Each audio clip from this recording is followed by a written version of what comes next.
The Bugle News and Sport Bulletin with Maddie Taylor and Leighton Hughes. Hi and welcome to this week's edition of the Bugle Bulletin. We begin tonight with a powerful public safety push along our coastline. Kiama's spectacular rock platforms draw visitors from far and wide, but for some they've ended in tragedy. With 11 rock fishing deaths off our coastline over the past 15 years, authorities are now taking action to help prevent further loss of life. Surf Life Saving New South Wales will launch an AI surveillance trial near the Blowhole later this year in a bid to prevent future tragedies. I spoke with Surf Life Saving New South Wales South Coast Branch President Shane Wicks, along with Kiama Mayor Cameron McDonald, about this life-saving initiative earlier this week. In the last 6 months, we've had at least 4 rescues off the Blowhole, and luckily people witnessed it and were able to call it in. But the new AI cameras work in conjunction with our emergency beacons at the Blowhole already that are attached to the Surf Life Saving Operations Centre, and they activate police and Surf Life Saving to the incident, as well as ambulance. The plan is to have it running before the season opens. Surf Life Saving New South Wales are working with Kiama Council to get up and running. Just working in the background on all the programming and the exact locations of where the cameras will be set up, but hopefully have it up running for the start of the season. And so firstly, just a big shout out to Steve Pearce, the CEO of Surf Life Saving New South Wales. Kiama is one of 2 regions in New South Wales that have been selected for an artificial intelligence monitoring program of our rock platform, the other being Randwick Council, and certainly Council's been selected, or Kiama has been selected as that second area because of the unfortunate statistics that we've had historically and more recently with regards to rock fishing. Kiama Council's involvement is that we are the landowner, so we've provided consent for Surf Life Saving New South Wales to come down and put the monitoring system in 2 locations around Blowhole Point. They will be black powder coated so that they won't be seen. The technology at the moment is so that the study will occur during daylight hours, just simply because of the technology. But certainly it's a chance for us to see if this AI is effective, so that then it can be rolled across the state and potentially further if the results are good, so that we can reduce the terrible statistics that we're seeing. That's right, and one of the target groups here is the non-English speaking people, mainly from Western and Southwestern Sydney, is that right? Yeah. There's a lot of efforts by Surf Life Saving New South Wales to address the discrepancy in the statistics, and certainly the population from Western Sydney are in those statistics, but certainly it is about general safety across our rock platforms. Yes. Next tonight, dramatic dashcam footage has emerged of a wild police pursuit that tore through the south coast on Saturday.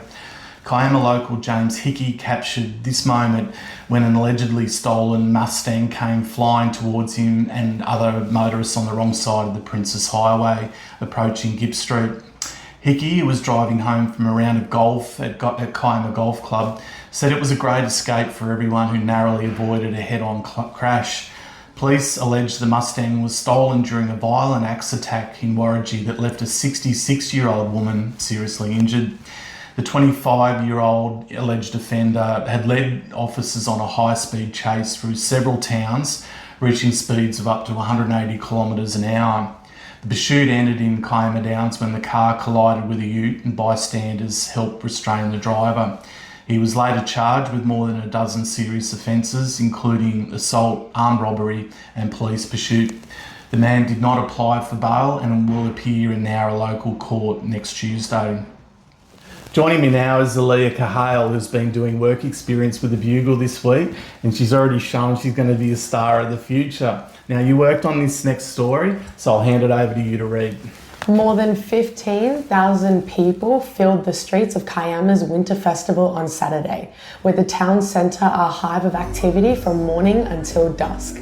The most popular activities were the silent disco, rock climbing, live art and sculpture trails, along with the alleyway. Local businesses reported a strong boost in trade as visitors explored cafes, shops, and laneways. Organisers say more toilets and an expanded food truck zone are among the key improvements already being planned for next year's event.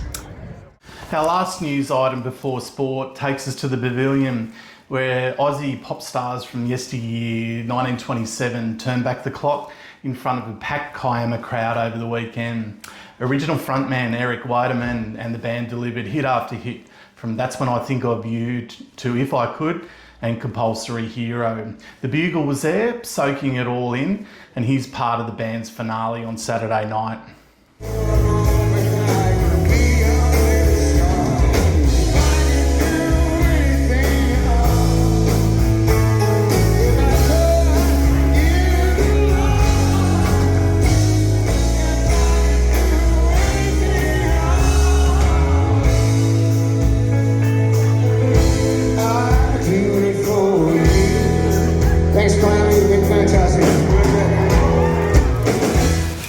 You gotta love aging pop stars and newsreaders of that certain late 80s vintage too. Now let's hand over to Leighton Hughes with all the weekend sport. Yeah, 1927. Was that the year you were born? You got me covered there. Yeah, in sport this week we crossed to the Group 7 South Coast Rugby League competition, where the Gerringong Lions defeated competition leaders Shellharbour Sharks with a field goal in the last minute. The extra point was slotted by 5'8" Jake Taylor in front of a big Gerringong crowd at home, and it was the first time the two teams had met since the grand final last year, where Gerringong were also victorious. In the other local games of the week, Kiama drew with Albion Park, whilst Jamboree finally made their way back into the winner's circle with a dominant performance against Milton Ulladulla. And in Rugby Union news, a team from Canada called the Black Sheep travelled all the way to the Kiama Showground on Tuesday for an exhibition match against the Kiama rugby squad full of 18s, reserve grade and past players. The friendly was put together by former player John Symington, who now plays in Canada, and he wanted to visit his old club as a part of the team's tour of Australia, coinciding with the British and Irish Lions tour. The match was a highly spirited affair, which ended in a 21-21 draw.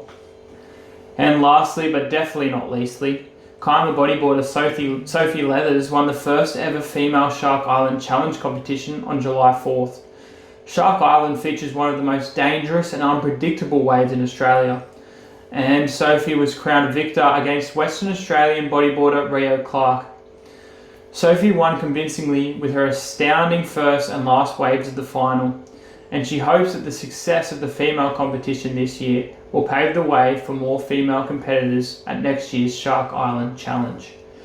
And that is all for sport for this week, and that is the end of the Bugle Bulletin, and I hope you enjoyed it, and even if you didn't, please subscribe below for our YouTube channel and stay updated on all of the Bugle news. Thank you so much for watching, and as always, stay classy, Kiama.